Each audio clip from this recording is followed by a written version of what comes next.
صلوات الله وسلامه عليه وعلى آله وأصحابه ومن اهتدى بهداه إلى يوم الدين. سبحانك لا علم لنا إلا ما علمتنا إنك أنت العليم الحكيم. رب اشرح لي صدري ويسر لي أمري واحلل عقدة من لساني يفقهوا قولي. اللهم لا سهل إلا ما جعلته سهلا وأنت تجعل الحزن إذا شئت سهلا. وبعد السلام عليكم ورحمة الله وبركاته. ina mai yan uwa masu albarka, barka da saduwa a wannan lokaci mai albarka, a wannan wuri mai albarka, domin tunatar da junanmu dangane da wata mai albarka wanda take fuskanto mu muke fuskantanta, ita ce watan Ramadan. Muna roƙon Allah madaukakin sarki ya isar da rayuwar zuwa ga watan Ramadan, ya amfanar da mu dukkan amfanin da ake samu a cikin wata. Da mukaddama ya gabatar cewa za mu tattauna a kan wannan matsala ɗin. Allah da ikon shi hakan ya kaddara zai faru. Saura kiris ya zama ba hakan ya faru. Muna roƙon Allah madaukakin sarki ya dace da mu. Abu guda biyu suka faru. Farko Maryam ya sha tun jiya da dare. Na biyu kuma muka tarar da wani dirme man gosulo a hanya wanda shi ya haifar da makara, da fatan za a yi haƙuri. Bahaushe na cewa matan na tuwo ba ta rasa mijin aure. Abin da ya kamata mai sallah a masallacin, amma hakan bai yiwu ba. Allah madaukakin sarki ya sanya hakan ya zama shi ne abin da ya zama alkhairi a gare. To taken muhadara ko maudu'in da aka bada shine ayyukan alkhairi a cikin watan Ramadan ko to amma babu laifi idan muka yi dauko mikati muka yi shatale-tale sai mu dara akan matsala. Duba da lokaci za mu takaita insha Allah. Duba da kuma wanda zai yi karatu dan karamin almajiri ne, malamin islamiyya ne, bai wuce haka.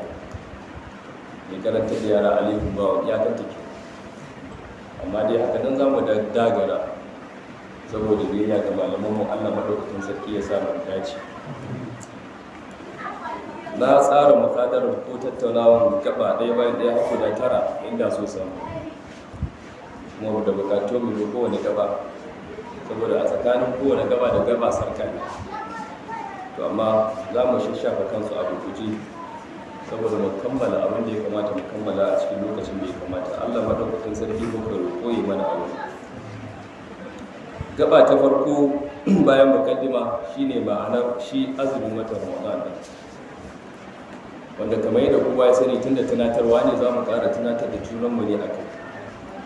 Malamai suke cewa shi azumi aka ce a siyamu yana da ma'ana ta mahanga ta yare, yana kuma da ma'ana ta mahanga ta shari'a. Da aka ce ma'ana ta mahanga ta yare shine kamewa, kamar yadda na Maryam Allah madaukakin sarki ba mu labarin ta a cikin suratul Maryam, lokacin da ubangiji ta'ala ya kaddara abin da ya kaddara na ta haifi annabi Isa alaihi salam tana budurwa ba tare da ta yi aure ba. Da naƙuda ya zo mata sai ta koma ta keɓe kanta, ta je can wani wuri inda babu kowa bayan duwatsu, nan ta yi naƙuda. Allah maɗaukakin sarki ya ƙaddara ta haifi annabi Isa alaihi salam. Ta shiga cikin tashin hankali, ta yi burin ina ma a ce ta mutu kafin lokacin. Allah maɗaukakin sarki ya kwantar mata da hankali ta hanyar kira, ko dai daga mala'ika Jibrilu ko daga shi annabi Isa alaihi salam, bisa saɓani ko bayanan malaman tafsiri, cewa ga wani tagomashi nan da ubangiji ta'ala ya mata. Ga dabino nan, ga marmaro na ruwa nan yana bugugowa, ta girgiza dabinan za su danyu, ya'yan dabinan za su faɗo ta ci kuma ta sha ruwa, ba don koyi ba ta saboda samu ƙarfin jiki da kwanciyar hankali. Wahala da damuwa na nakuda ya kau a ƙarƙashin cin dabino da shan ruwan. Kuma shi yasa ubangiji ta ala ce mata wakuli ki ci wasu, malamai suka ce minan tamri kenan, daga wannan dabino, washrabi minan nahar, daga wannan shi marmaro din, wa qarri aina suka ce da annabi Isa alaihi salam. In ta kalle shi sai ta ji daɗi, ta samu nasuwan zuci da kwanciyar hankali. shi yasa muke ta'adda rabbana atina rabbana hab lana min zurriyyatina rabbana hab lana min azwajina wa zurriyyatina qurrata a'yun. Qurrata a'yun shine wanda zaka kalla ka ji kana farin ciki da ganin shi, wanda in ka kalle shi zaka ji daɗi, ba za ka ji wani bakin ciki da damuwa ba, to kaga tabbas mutumin kirki ke. Allah madaukakin sarki ya azurta mu da samun zuriya na kirki. Saboda haka ubangiji ta'ala yake cewa idan kin shiga cikin gari kin haɗu da wani ya miki magana kan ki ce mishi kanzil, ki ce mishi ni nayi alwashi kamewa kuli inni nazartu lirrahmani sawman falan ukallima al-yawma insiya. Shi yasa suke cewa to a mahanga ta yare aka ce al-sawmu bi ana al-imsa, ita ta kame daga yin magana, shi yasa ishara ta yi, shi yasa ta'ala ce ba asharat ilayhi ko ba ta ba su amsa ba lokacin da suka gabatar da abin da suka gabatar. Saboda haka azumi ana ce mishi kamewa ne, kowane irin nau'in kamewa, musamman kamewa daga gabar zance shi ake cewa imsa, wanda shine ma'ana ta yare. Amma idan ka koma ta mahanga ta shari'a, malamai suke cewa in aka ce al-sawm shine al-imsaku, shine kamewa daga barin ci da sha daga dukkan sha'awa na jiki, kamar da malamanmu da fito a cikin littafin haka suke tarihin azumi, kamewa daga barin ci da sha da duk da sha'awan ciki da na da na zuciya, daga dukkan gangan jiki kenan, kamewa daga barin ci da sha da kuma dukkan sha'awa, kusancin iyali duk za a nisance shi. Yasa shi aljazairi da ya kawo a cikin minhaj muslim sai yake cewa al-imsak as-sawm kai ko al-imsak bi niyyati ta'abbud, shine kamewa daga barin ci da sha da dukkan wani abu na sha'awa da niyyar bauta Allah madaukakin sarki. Za a kame yace anal akli wa sharbi wa gishiyanin nisa, hakanan da kwanciya da mata, wa sa'irul muftarat, da dukkan wani abin da mutum zai ci a baki ko ya kurba ko ya tauna, min tulu'il fajr ila ghurubi shams, zai yi haka ya raba kansa da tun daga fitowar alfijir har zuwa faduwa. To idan yi haka sai ya zama an yi abin da ake ce ma azumi, amma a bisa wancan ka'ida ta niyyatut ta'abbud, niyya na bauta da zaka yi ma Allah madaukakin sarki. Idan ba dole bane mutum ya waye gari ya kame daga barin ci da sha kuma a ce yana azumi, sai in yayi niyya. Dan me? Saboda akwai wanda zai iya wayan gari bai ci ba bai sha ba har yamma, akwai wanda zai iya wayan gari ya kwana ya wuni bai kusanci iyalin shi ba saboda wasu dalili cikin dalilai. To wannan yana nuni kaga sabanin ibada da kuma wani abin da zai bijiro shi wajibi ibada sai an samu niyya. Shi yasa malamai suke cewa zaka kudurta niyya ne ka bar ci da shan nan karkashin niyyan azumi zaka yi. Yasa kamar yadda ake ba aka sha faɗi, shi komai da zaka yi a da sunan ibada dole sai ka bi wancan ka'ida ta hadisin nan mashahuri ruwayan Bukhari da Muslim daga Umar dan Khattab Allah shi kara masa yadda daga farar jakada sallallahu alaihi wasallam, manzala yana cewa innamal a'malu binniyati, ko wani ruwaya kenan, wani ruwaya yace binniyati ko wa innamal likulli imrin ma nawa. To wancan ka'ida dole dukkan nau'in ibada akan gina shi ne karkashin haka. Saboda haka shi yasa malamai suka ce dole sai ka kame ka barci da sha da dukkan abin da zaka yi da nufin bauta ma Allah madaukakin sarki. Allah madaukakin sarki ya samu dace. Shi azumi malamai sun kasa shi zuwa kaso biyu, akwai azumi na wajibi akwai azumi na nafila, yana ta tsawai. To muna magana akan azumi na wajibi ne, shi yasa za mu ije azumin ta tsawai a gefe da nau'o'insa gaba ɗaya. Shi azumi na wajibi malamai suka sake kasa shi gida uku. Akwai azumin da yake na wake waje ba a kan azumi ne na wajibi wanda yake da alaka da lokaci, kenan in lokacin bai yi ba zai zama wajibi a kan, amma da zarar lokaci ya yi sai ya zama wajibi a kan. Wani irin azumi kenan shine azumin watan Ramadan. A cikin watan Shawwal ba ruwanka da azumtan kwanakin gaba ɗaya, a cikin Zulqa'da, Zulhijja, Muharram, Safar da duk sauran watanni ba ruwanka da azumtan watannin a matsayin wajibi ne. Amma da zarar Ramadan ya zo to sai azumin ya zama wajibi a kanka. Wannan shine nau'i na nau'i na biyu suke cewa shine azumin da yake zama wajibi saboda wata illa. In malaman fito sun ce illa suna nufin dalili kenan, wani abin da ya faru ba matsala ba, yawanci sukan ce illatu kaza kaza bina ala dalilu kaza kaza ko to saboda wata illa. Me illa? Misali suka ce su ne idan ka aikata wani abu sai ya zama saboda wannan abun za ka yi wannan abu. Misali suke cewa su ne azumin kafarat. To me zai sa kai azumin kwana 30 kwana 60 a jere? Saboda kafara ne. Wancan dalilin shi za ka wannan azumi. Da zaran ka kashe mutum misali ya zama wannan azumin ya hau kanka sai ya zama wajibi ne. Da kuma sauran misali ka fara rantsuwa shi ma illa ce, dalili ne wanda zai sa ka azumin wannan ya zama wajibi a kanka, da sauransu na alwashi duk ina daga ciki.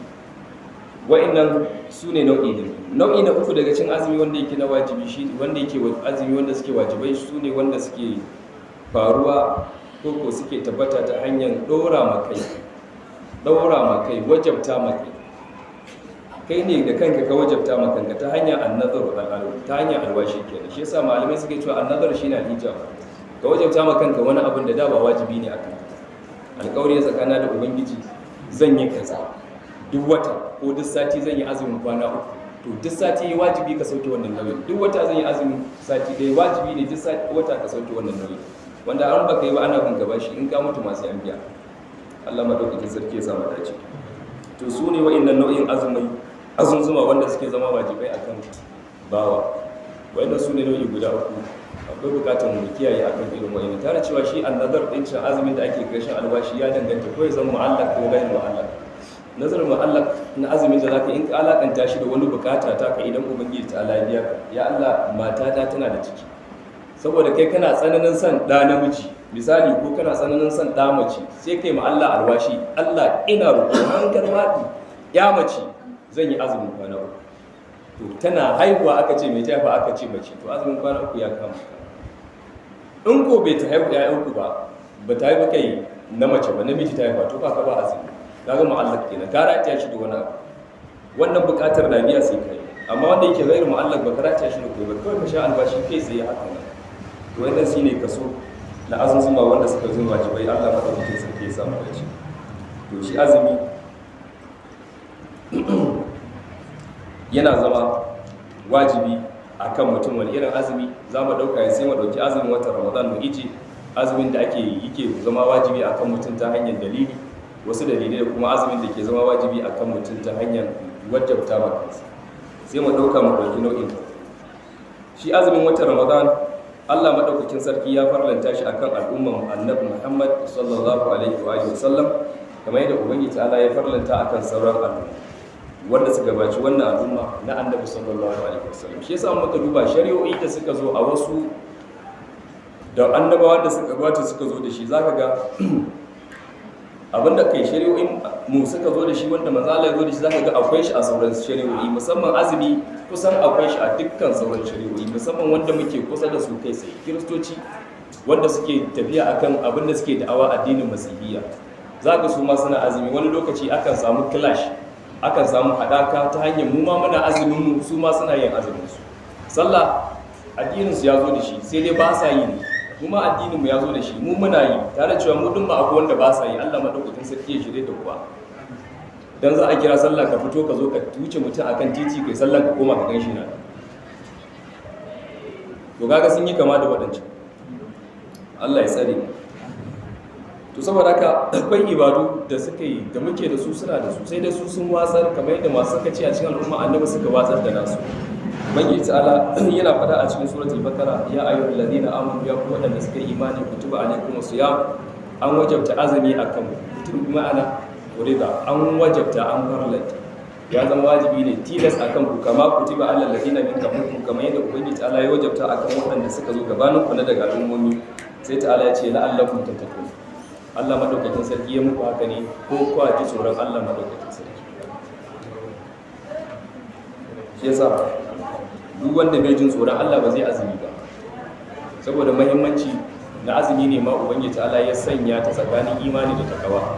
Sai ya ce ya ayyuhal ladina amanu, shan karke ya ce la'allakum tattaqun, a tsakiya sai ya ce kutiba alaykumus siyam. Saboda ka ba kowa ne zai yi azumi sai wanda Allah madaukakin sarki ya zaba.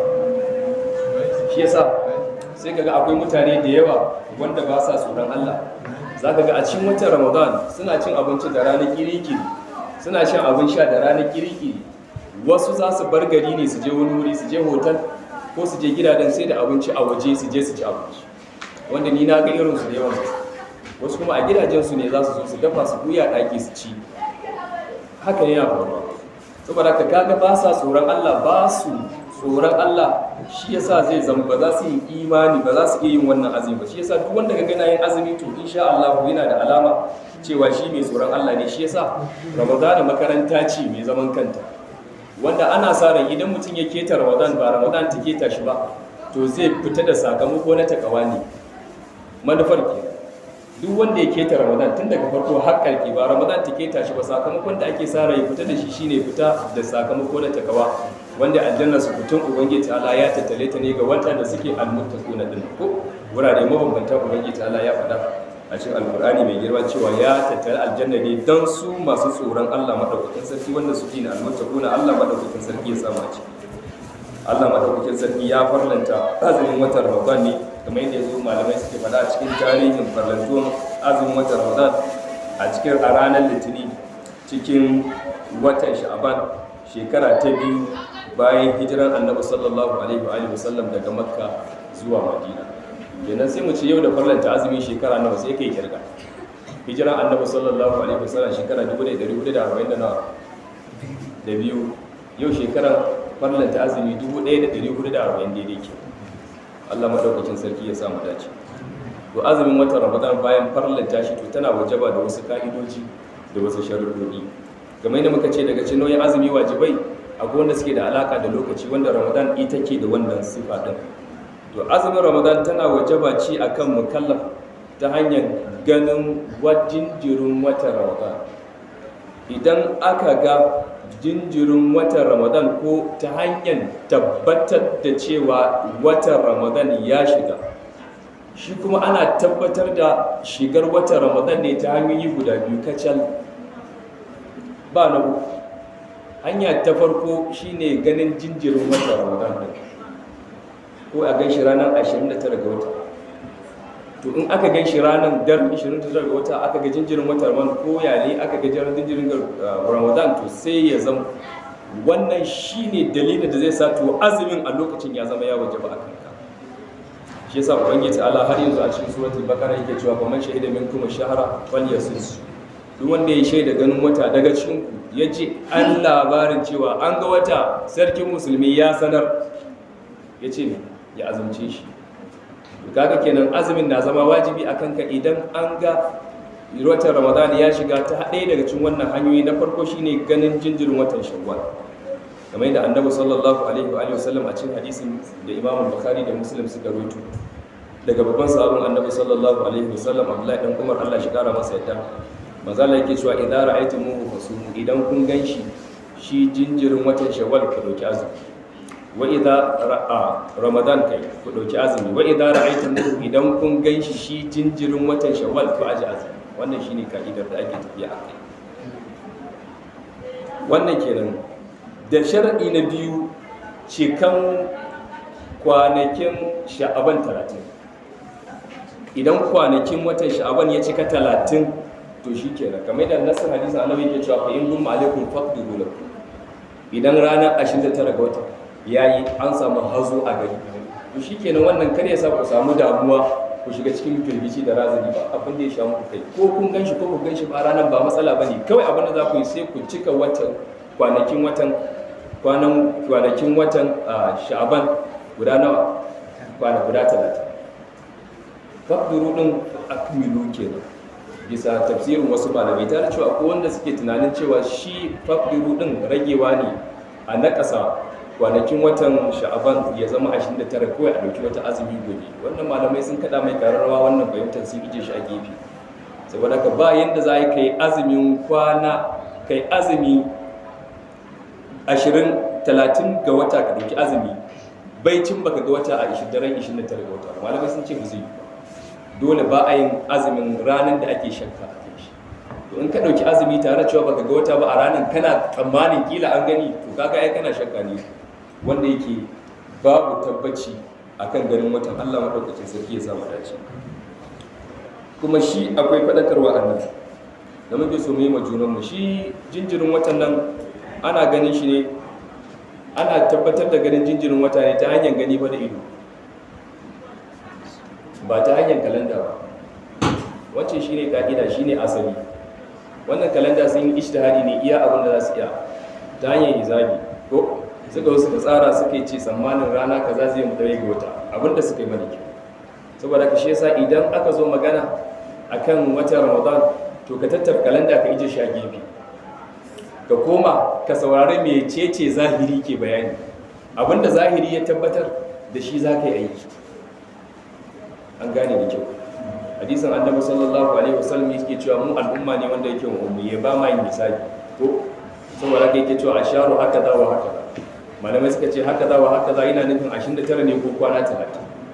Saboda haka idan aka duba wata ranar duban farko kamar yadda ake cewa ranar litini ko a yi duban farko ba a gani ba, shi kenan sai a waye gari talata kowa ya karya kumallon safi a ranar talata, shi kenan dama ya zama ranar 1 ga watan Ramadan, ranar laraba kai zanci. An gane ranar talatin ranar litini ba ga wata ba za a waye gari ranar talata a ci gaba da cin abincin rana da safe da sauransu.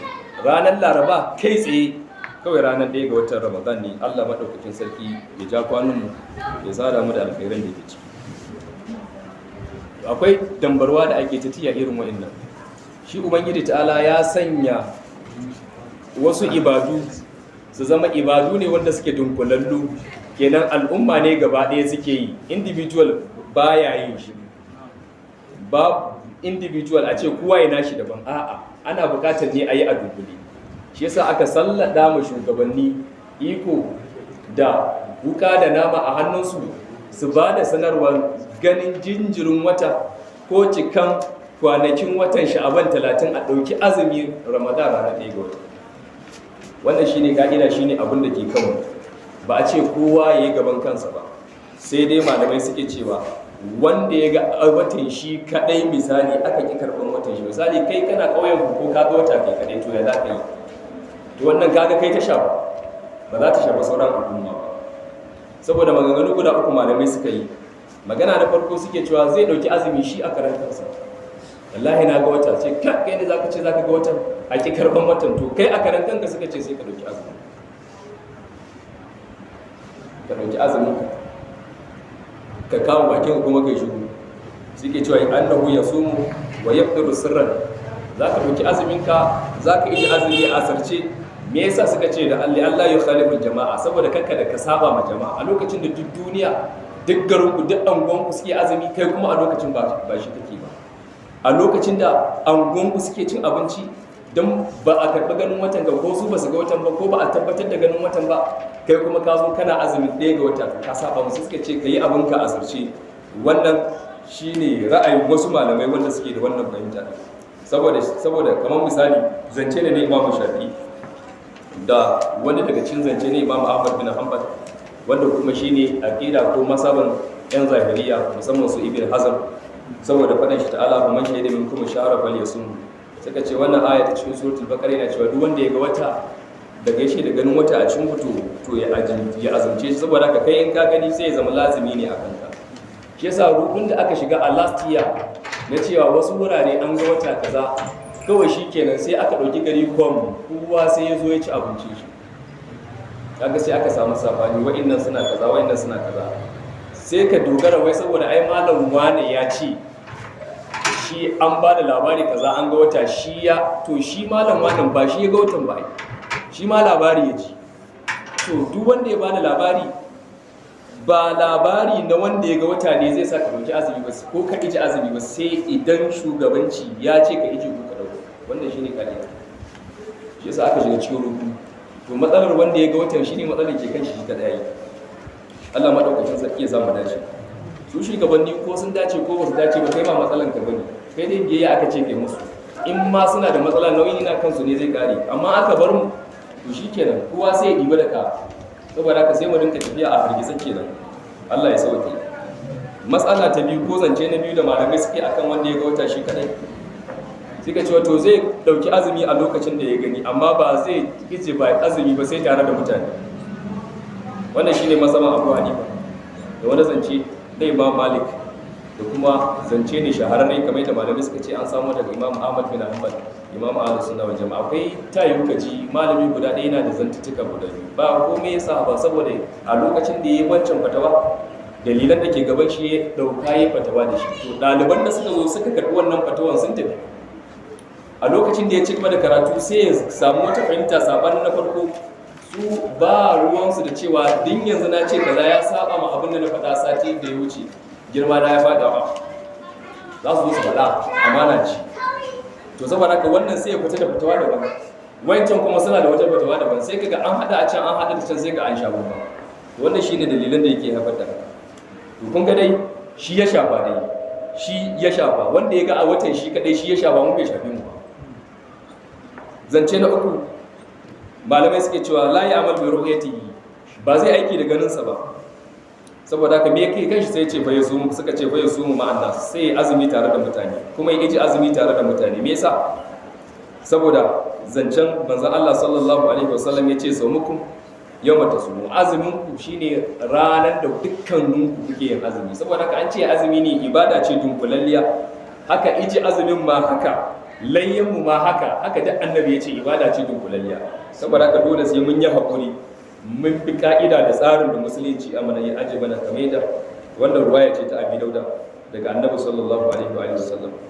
To kaga wayannan su ne zantutuka wanda shi Shaykhul Islam Ibn Taymiyyah, bijin malamin nan, wannan shine fata wanda ya zaba, shine ra'ayin da ya dauka cewa ko maya ne azumi ana yin shi gaba ɗaya ne. Saboda haka wanda ya ga wata a shi karan kansa, to ga zantutuka guda uku ga abin da malamai suka.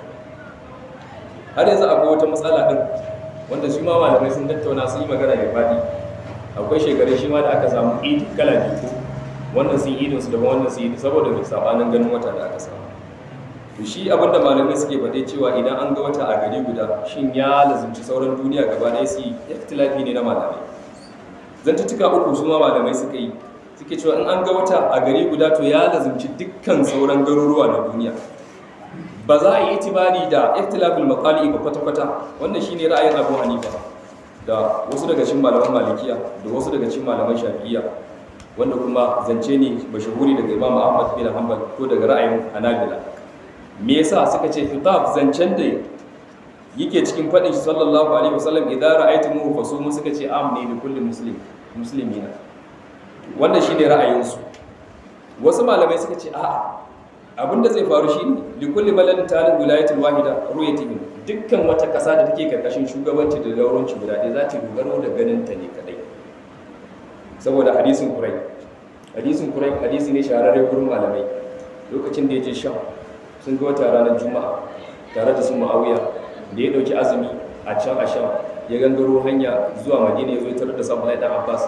Ya tar suka tambaye shi ya aka yi ne, ya kuka dauki azumi, ya ce muran Juma'a. Abdullahi dan Abbas ya ce an muran asabar muka ga wata. To kun ga an samu sabani, wannan sun dauka ran shi Juma'a, wannan sun dauka ran shi asabar. Ya kace to ya aka dogara da ganin Muawiya bai cewa abinda muka yi dinnan mu ba za mu azumi tare da ku ba har sai in mun ga wata jinjirin watan Shawwal ko kuma mu cika azumi. Yace haka nan Annabi sallallahu alaihi wa sallam ya umarci mu. To wannan shine ra'ayin malami ne. Kaga shi ma wannan yana maka dalala akan cewa kenan kowane gari za su dogaro da ganin watan su. Shi yasa ba lalle bane in an ce misali America sun waye gari suna sallah, ko Saudiya sun waye gari suna dauki azumi ko da sauran, za a samu bambanci kenan a bisa wannan ra'ayi na malamai. Wasu malamai sun yi tafsiri akan wa'annan sabanin ra'ayin guda biyu, cewa idan an samu ikhtilaful matalib to sai ya zama kowanne gari suna tare da ganin su. Shi yasa idan aka samu ku ittifaqi na matalib to sai ya zama hukuncin su hukunci ne iri daya, sai zama babu sabani wurin malamai. Wannan Ibn Taymiyyah ya tabbatar da wannan ra'ayi a cikin Majmu'ul Fatawa nasa. Haka nan Sheikh Muhammad ibn Abdul Wahhab bin Marakishi shi ma ya fara a cikin littafinsa mai suna Azbul Bilal, ruwa mai dadin kwankwada da sha wanda ke salala a cikin makogoranka ba tare da ka samu matsala ba. Al-Azbul Zilal fi mabahis ru'yatil hilal. Da ya tashi sai yake cewa annahu idza kana al-bu'd bayna al-biladaini aqallu min 200 alfaini kai wa 236 min kilomitar, sai ce fa hilaluhu ma wahid. Idan ya kasance tazaran da ke tsakanin waɗannan garuruwa guda biyun akalla akwai kilomita 2236, to sai ce to watan su ɗaya ne. Wa in kana akthar, amma in ya kasance kilomitan da ke tsakanin waɗannan ƙasashen guda biyu ya fi haka, ya ce to bala sai zama kowane gari suna da ganin su watan su kenan daban. Yanzu kaga mu da muke West Africa, kaga muna da boda da Niger ko muna da boda da Port da Chad da Cameroon da ina da Ghana da ina kuma da Benin. To kaga ai muna da alaka da su. Kaga kenan a ƙasƙashin wannan tafsiri kaga idan aka ga wata a Niger za mu yi ɗaukan azumi kenan idan sarkin musulmi ya dogara da ganin watan da aka yi a Niger ya bada amsa. To amma in ba a yi wannan tafsirin ba aka koma kowane gari suna da ganin su, ko da an ga wata a Niger idan sarkin musulmi bai ce an ga wata a Najeriya saboda haka ɗauki ganin wata ba, to kaga har yanzu muna nan za mu jira a lokacin da shi sarkin musulmi zai gani. Karka manta wasu yanki daga cikin Niger, bangare daga cikin bangarorin Najeriya, wasu yanki daga cikin Ghana da sauransu, kawai amalgamation ne da aka yi Berlin conference suka zo suka ciccala Afirka, suka yi mata wannan haɗakan ya zama na sun babballe wancan da can suka haɗa wancan da can, suka yi haɗin gambiza don su haifar mana da damuwa wanda gashi shi take damun mu har yanzu. Allah ya tsare mu.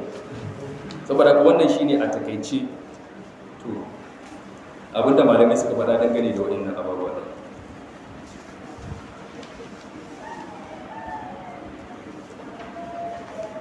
Minti 20 to bari in tsallake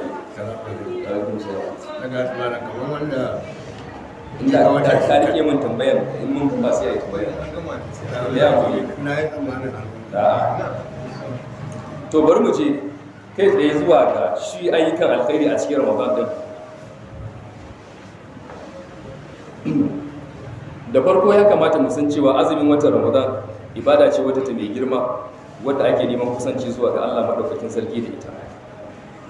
Kuma da azumin watan Ramadan mumini ke samun lada wanda yake mai gwaɗi wanda bai da iyaka.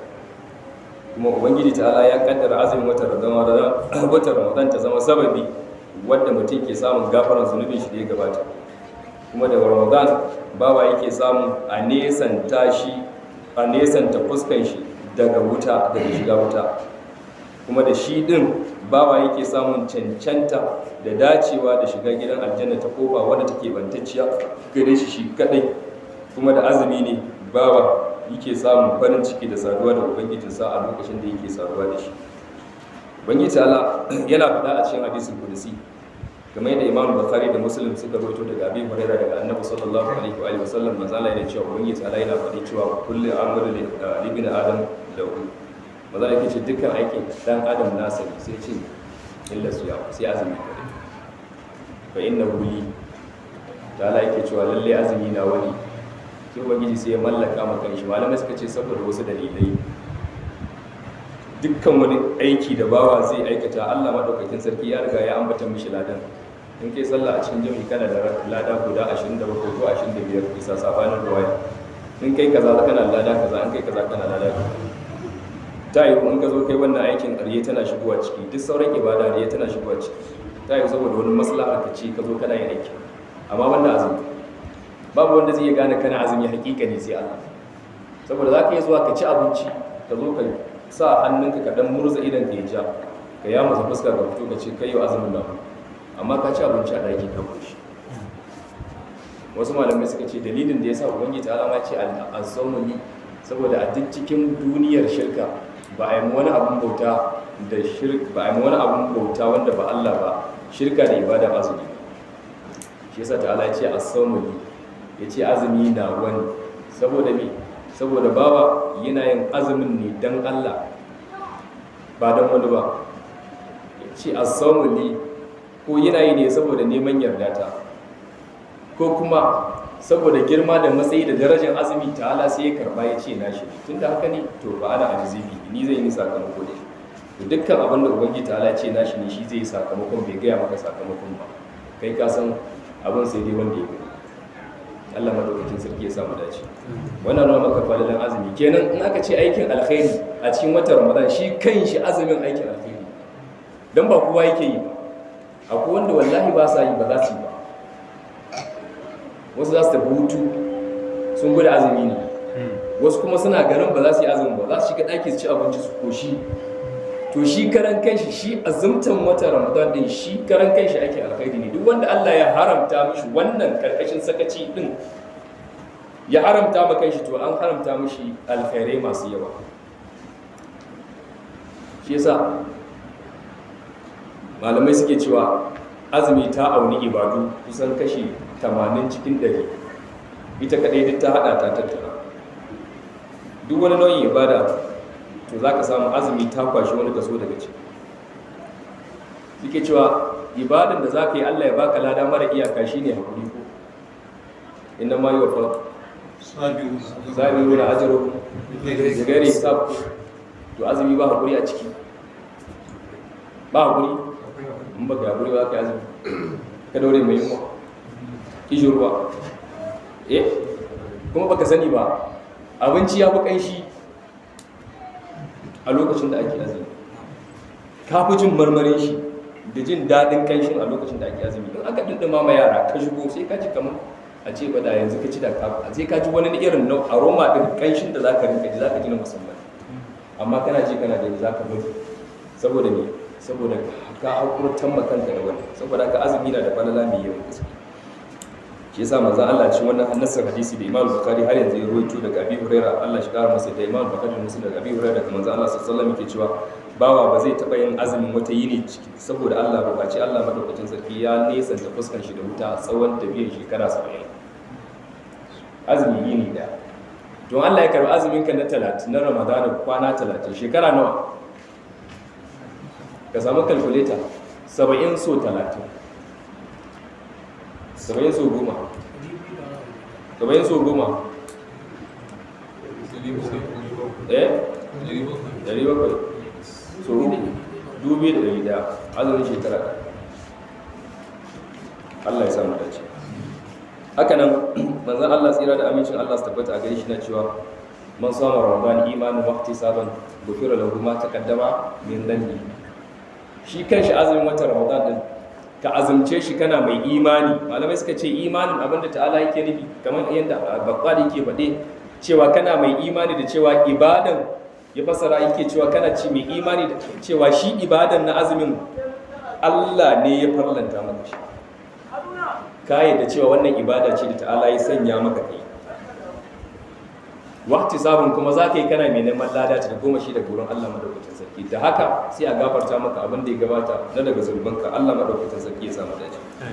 Haka nan a cikin aljanna akwai wata kofa inji Annabi sallallahu alaihi wasallam, ana ce mata ar-rayyan, kamar yadda Muslim ya rawaito daga Sa'ad bin Sa'ad as-Sa'idi, Allah shi kara mata yadda, Allah ya kara mishi yadda. Mazara yake cewa ba mai shiganta sai masu azumi. Ubangiji ta'ala zai sanya mai kira ranar gobe kiyama ya ce aina sa'iduna, ina masu azumi, insha Allah duk sai mu tashi mu yi.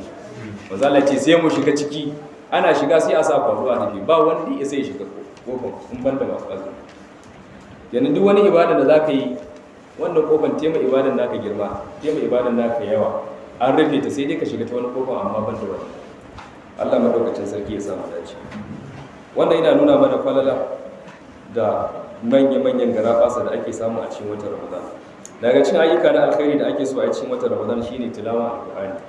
Saboda watan Ramadan azumi ne na Qur'ani, shahrul Qur'an. Saboda a cikin watan aka sauka.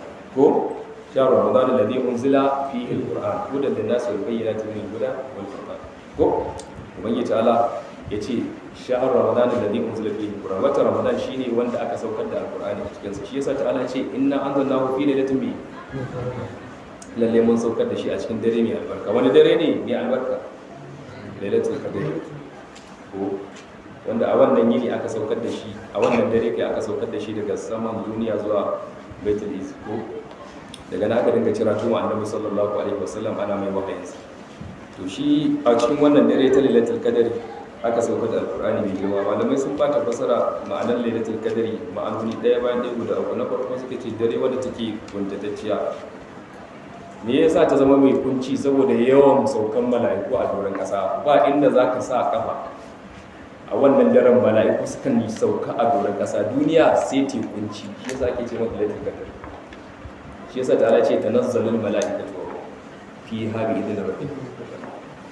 Lailatul qadr dare mai daraja, to daren yana da daraja, shi yasa ya ce khairun min alfi shahr.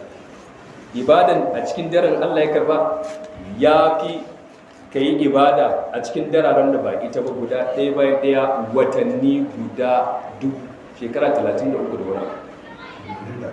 da wani 83 da wani abu. In kai na fula raka a biyu a cikin daren lailatul qadr Allah ya karba ya rubuta maka lada sai ka shekara 83 kana nafila ba cin zango ba tsaya hutawa ba shan ruwa ba shiga bayi sannan ka sa kamo wanda yi wannan nafila raka a biyu a cikin lailatul qadr.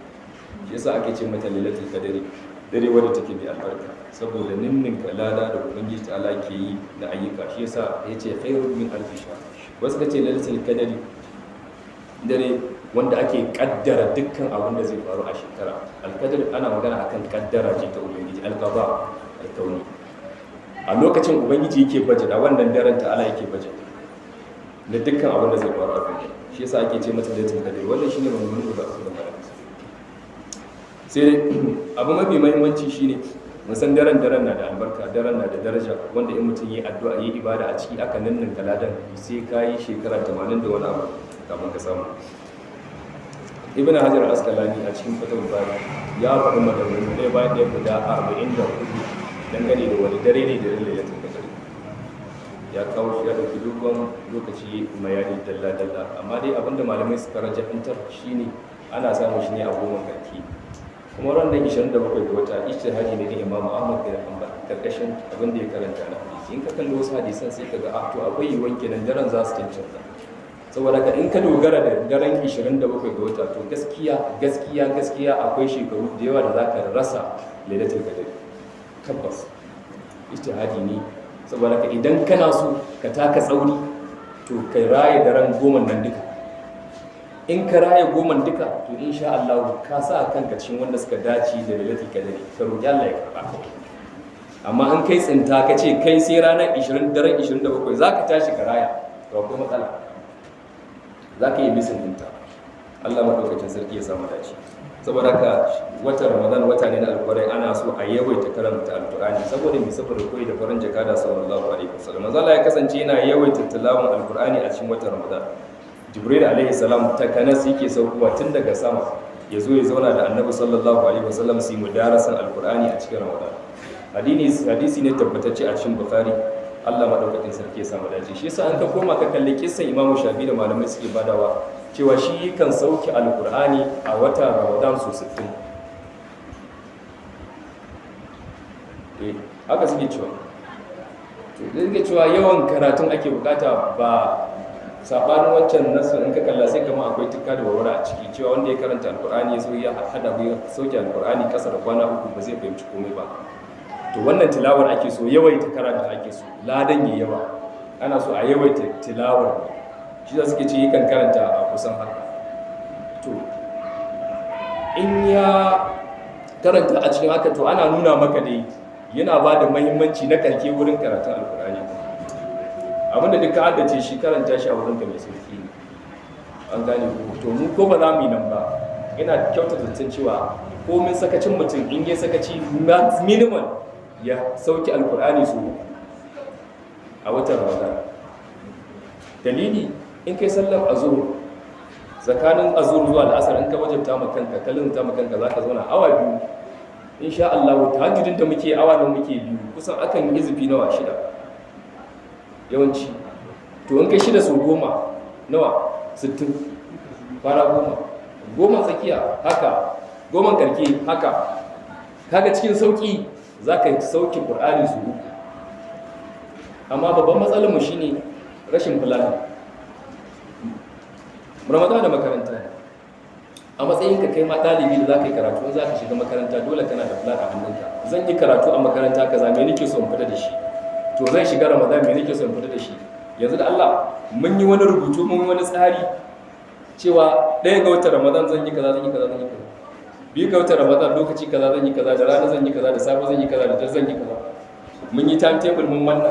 Yanzu muna jin Ramadan ya zo sai mu ce to yau Litini 1 ga watan Ramadan ko Talata da safe zan yi kaza ne, da rana zan yi kaza ne, da daddare kaza zan yi. Mun yi. To kun ga in ba mu planin ba shine sai mu shiga cikin ramadan din kawai haka nan mu shiga rububi kafin haka sai ta zo ta ratsa mu ta wuce saboda ba mu da tsari a hannu wanda muka iji muna so mu yi achieving shi muke so mu ga mun aiwatar da shi a cikin watan ramadan ba mu da shi saboda haka za mu waye gari ba mu san me za mu yi ba amma insha Allah in ka zauna yanzu lokaci bai kure ba kai makanta tsari ka san hidimanka na ramadan ka san lokutanka ka san lokacin da ke zuwa aiki lokacin da ke dawowa wanda suke da mas da arsimeti sukan dauki hutu ne a lokacin ramadan suke daukan hutun wurin aiki shi yasa ma ka ji ma in ba ka daukan hutun wurin aiki kana da matsala dan wallahi aka leka bayan ɗinka aka ga kai baka taɓa yin hutu ba to kai wani irin ma'aikaci ne daga nan sai a sa maka alamar tambaya a ce to kai boss ne a cikin ma'aikatan rashin takardar hutu a cikin fayil ɗinka matsala ne saboda ka tsara hutunka ya zama a ramadan ka rubuta ramadan na yi ka ɗauki hutu don ka samu damar shiga makarantar ramadan ka yi graduating lafiya ka fito da a wannan in kai mai kanka tsari shi kenan yaranmu da muke da su musamman kila za a yi hutu ko kaza wani tsari muka yi musu muna zaune a gida ko ba mu a gida iyalanmu wani tsari muka yi musu mukan manta da su a baya musamman mata wani daga cikin abin da nake so da mu tattauna kun ga su mata mutane ne waɗanda suke a wasu lokuta lokacin asuba hidimomi sun musu yawa lokacin yi al'asar hidimomi sun musu yawa to wani tsari ka yi wanda za ka fuskantar da ita akan katte sakaci ita ma ta ɗiba nata kaso ɗin ta hanyar faɗi tashin da kowa ke yi don ya dace a cikin watan ramadan kar wa'annan hidimomin na gida ya ɗauke mata hankali wani tsari kai musu wani tsari kai mata ya ka fuskantar da ita akwai bukatar musanya wannan cikin ta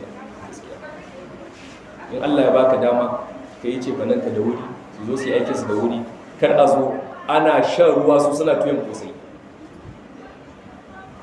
kar a yi haka a zo su barka da daddare suna baban tuka tuwo su zo a gurguje ana gamawa a ce menene a kira sallan asuba ba su damu zaman wa'inda na bugu ya kamata mai kiretin musu wani tsari su in mun basu ba za su yi ba amma in muka saita tunaninsu insha Allah sai su dauke kuma da cikin abin da ke mafi muhimmanci har yanzu mu zo mu karantar da su cewa wannan hidima da dawainiya da suke cikin azumi su tsarkake zuciyarsu su yi dan Allah kuma su sanya ibada suke yi su nemi ladan Allah madaukakin sarki a ciki wannan sai yasa duk hidiman da za su yi suna da tunani mai kyau akan shi sai ya zama sun samu ladan Allah ya samu dace to saboda haka Ramadan watan Qur'ani ne amma an mu kan matsari zamu yi bin wa'annan hanyoyi din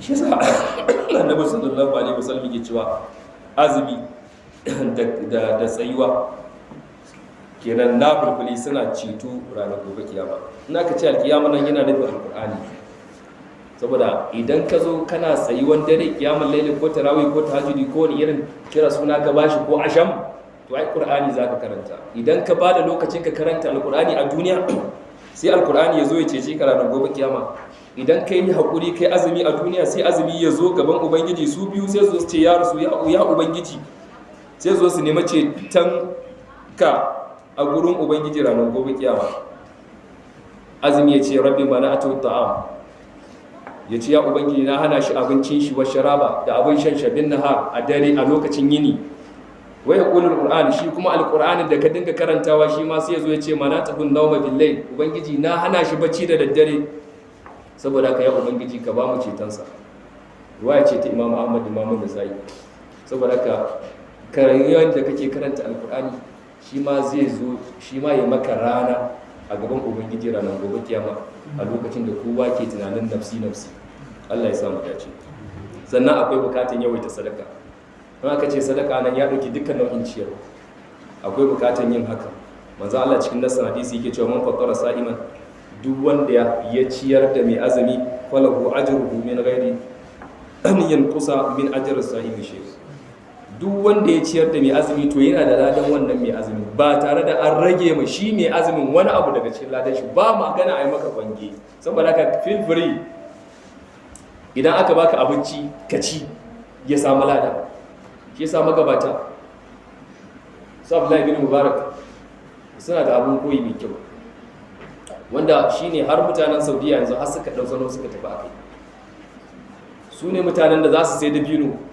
su zo su aje su ɗauki masu hidiman ciyar da dabinon kuma su ɗauki kuɗi su baka su ce ga dabinon nan idan ka samu mai ci duk wanda ya ce dawo da ƙwallon in ya dawo da ƙwallon daidai ƙwallon shi iya kuɗinka iya shagalinka iya ƙwallonka iya dukiyar da za a baka saboda ana son ka ci da yawa saboda ci da kai da yawa shine su lada a gurin kaga su sun shirya ma watan ramadan saboda ka mu ina masu gudu ya kamata su ma a ce sun shirya ma watan ramadan daidai ruwa daidai kurji da yin fi kuzu sa'atin min sa'ati karkace ai su alhaji wa da su ba lalai haka ba fiye watan nan za ka yi suya ka kawo dabino na naira 20 za ka yi suya ka bada da sauran abin da ya kama da haka Allah madaukakin sarki ya samu dace ana bukatar sadaka yawaita sadaka a cikin watan ramadan hadisi ne wanda Imam Ahmad da Imam Tirmidhi ya rawaito kuma malamai suke cewa hadisi ne wanda yake sahihi in ka kuma Abdullahi bin Mubarak kamar da muka faɗa akwai wani kissa da shi ku sani malamai suna cewa a cikin dukkan ibada wanda suke na nafila babu ibadan da ya fi ciyarwa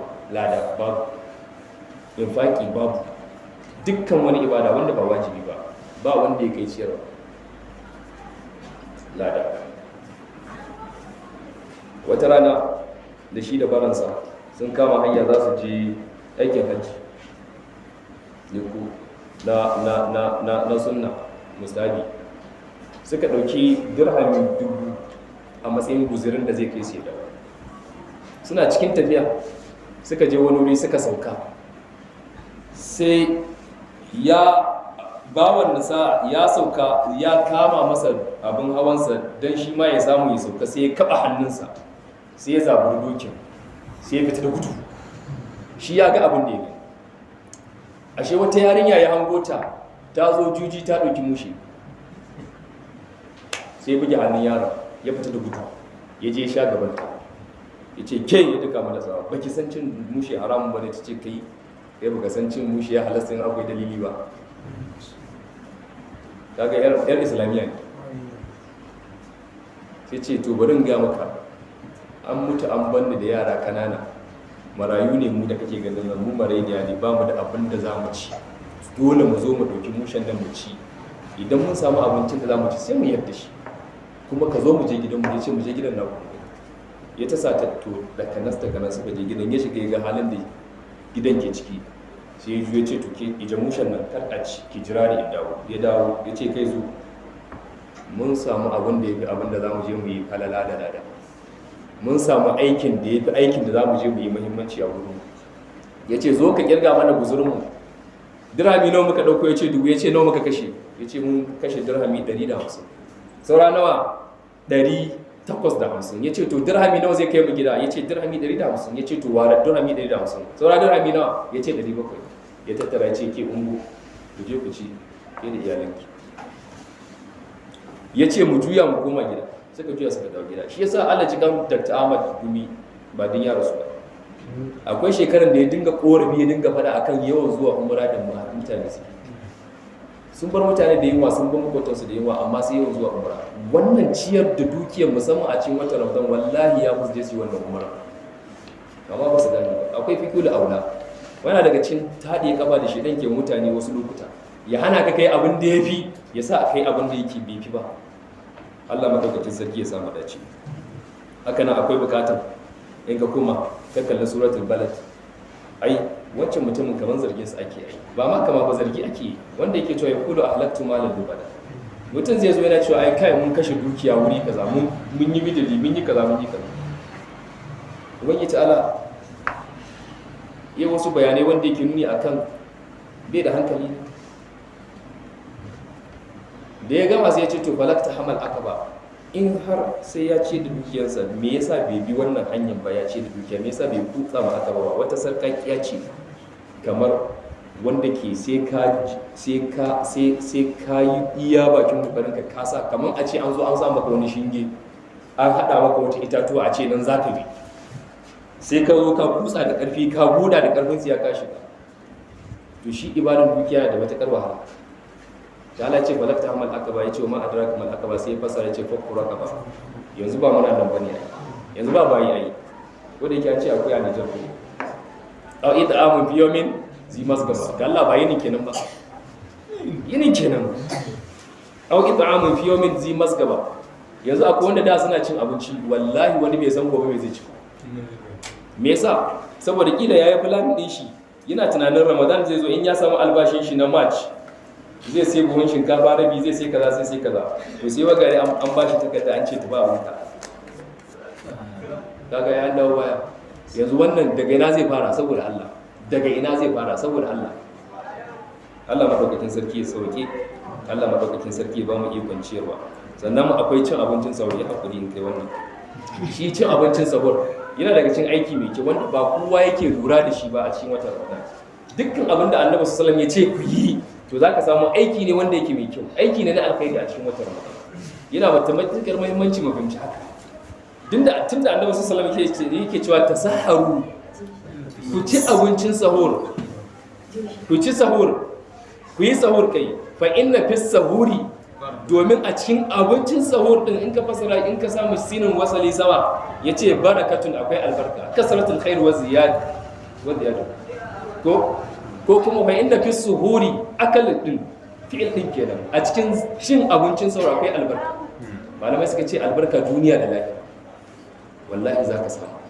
me yasa saboda ai abincin sahur in ka ci tunda annabi ce akwai albarka to komin kankantar shi in ka ci to shi zai sustaining jikinka ya baka karfi da kuzari wanda zai sa ka kai azumi ba tare da ka sha wahala ba ko ma ka yi aiki da hadisin annabi mana ga gani sallallahu alaihi wasallam in ka ce kai ba za ka ci abincin sahur ba ko za ka zo ka take cikinka ne kawai kai ba kana tunanin wannan hadisin ba ne kawai kai dai ka san in baka ci abinci za ka ji yunwa barka take cikinka ya kawo maka hauya to shine sai ka wahala mai amma annabi ya ce a cikin abincin sahur akwai albarka ka ci da wannan dalilin ka ci Allah ya bunƙasa abincin ya yauƙaƙa shi ya sanya maka sanadarin da ka ci abincin ya rike maka ya ɗauke maka kishin ruwa ya ɗauke maka yunwa amma zalika alallahi bi aziz haka annabi ya faɗa fa inna fi sahuri baraka haka nan wani abu ne wanda zai sa ka kai azumi cikin karsashi kuma zai sa ka samu daman yin ibadun da ake da rana kaka don ba za ka kwana kana bacci ba za ka wuni kana bacci ba amma wanda ya bibi wannan hanya ba zai uni na bacci ba zai tashi ba sai karfe 5 kaga an haramta mishi alkhairi mai yawa kuma sahur din zai sa ka samu lada saboda kai koyi da annabi ne sallallahu alaihi wasallam amma sai kana ahlus sunna kenan dama kana yin koyi ne in da zakara sai ta kinke shi to in kana yi da wannan manufan annabi ya ce kai kana yi saboda koyi da annabi da jin maganar annabi sallallahu alaihi wasallam sai zam kana cin sahur ana baka lada sabanin wanda ba kai ba saboda haka akwai koyi da annabi akwai kuma samun lada shi yasa da annabi sallallahu alaihi wasallam yake cewa ni'mat sahur at-tam ko madalla da abincin sahur da dino to sai ka je ka dauki wannan hadisin shi ma ka sashi a faifai sai ka bincike me dabino ke badawa akwai sinadari na glucose fiye da yanda yake cikin kowane irin nau'in glucose da zaka sha wanda shi glucose abin da yake faruwa shine ya sanya mutum karsashi ne da rage mishi mene wahala da galabaita shi yasa wanda suke gudu da wanda suke kwallo da wanda suke tafiya noran striking lokacin da ake kama ake kaza zaka ga ana tafiya da glucose wanda idan an ga alaman galabaituwa sai a baka sai ka hambada sai ka dawo kai revive to annabi sai ya ce madalla da abincin sahur da bino to kenan in ka koma ka kalli wannan hadisin da kyau ka zo ka ci da bino a matsayin abincin sahur ka ga yanda zaka waye gari ka guna a cikin ramadan Allah madaukakin sarki ya samu dace a takaicen takaitawa ina tunanin sai mu tsaya a nan daga ciki abu guje akwai gaggauta buɗe baki da kuma mai jinkir sahur din shi zai baka daman ka halarci sallar asuba ko ba ka bane shi yasa abu ne wanda yake zahiri ku lura da ke ku gani a masallatin mu sun bi cika a watan Ramadan a mai saboda sallar asuba saboda sahur din ne inda baka cin sahur din wannan albarkar ma ba za a same shi ba Allah ya sa mu dace akwai sidqul hadis akwai bukatar a rinka yin aswaki ko shi aswaki suna ci muakkada ko akwai bukatar a yawaita akwai bukatar shi ma a rinka yin aswaki a lokacin azumi akwai kuma lura da tsaftar masallaci yana daga cikin ayyuka na alheri da ya kamata mutane su lura da shi kun ga wancan matan tsaftace masallaci take yi haka kaman ba ta da wani daraja da wata kima ta rasu dan kasa tashi da annabi sallallahu cikin dare suka je suka yi mata sallah manzo Allah ce ku kai da kabarin ta kun ga ashe tsaftace masallaci aiki ne wanda yake mai matukar muhimmanci wanda shi har ya ja mata wancan tagomashin har ya ja ma waɗanda suke kwanci a kabarbaran tagomashi a cikin makabarta ta hanyar addu'a annabi sallallahu alaihi wasallam kabarbaran suka shiga da aske game da annabi sallallahu ya faɗa akwai bukatar haka akwai bin iyaye in na ce bin iyaye nan mu kowa ya san abin da yake ake bukata dole a kyautata a taimaka ma iyaye, kar a basu da aiki da dawainiya ta da kai nika da sauransu, ba ka da girma in suna gaban ka za ka yi saba nika ka kai, amma ka zauna babanka ya kai nika kai kana zauna a gida to wallahi akwai alamun tafiya. Yawwa ka zauna mamanka ta shara bayan kana nan kila za ka yi shara, akwai shi ma alamun tafiya. Saboda ka wajibi ne a taimaka ma iyaye a wancan lokacin. Sannan in ka kuma ka kalli hadisin annabi sallallahu alaihi wasallam lokacin da ya zo ya tashi ya taka ya ce amin zai hawan bari ya taka ya sake cewa amin su uku, sabai suka tambaye shi bahasi daga cin abin da annabi ya faɗa hadisin zai baka tsoro. Mala'ika jibril ne ya addu'a ya ce Allah ya turkusa hancin shi a wuta, wanda ramadan ta zo ta same shi bai aikin da Allah madaukakin sarki zai ba shi rahama ya nisanta shi daga azaba ba. Mala'ika ya addu'a ya ce manzo Allah ya ce amin, annabi ya ce amin. Kun ga akwai kuma hadari ko a gefe guda, duk wanda ya sakaci bai tashi ya aikata aikin alkhairi ba to akwai matsala tare da shi a cikin ramadan. Matukar bai aikin da Allah madaukakin sarki zai sa shi a cikin rahama bai nisanta shi daga azaba, to wannan sai a ce tabewa, dukkan tabewa ta tabbata a gare shi. Allah madaukakin sarki ya hana mu tabewa, ubangi ta Allah kare ya gaji shi mu da aikin alkhairi. Allah madaukakin sarki ya datar da mu. A takaicen takaitawa dama abin da aka to sama bai taka karya ba, kuma kamar da ya maka a farko wanda ya dagara malamin islamiyya ne kai wuce malamin islamiyya. Allah madaukakin sarki ya samu dace.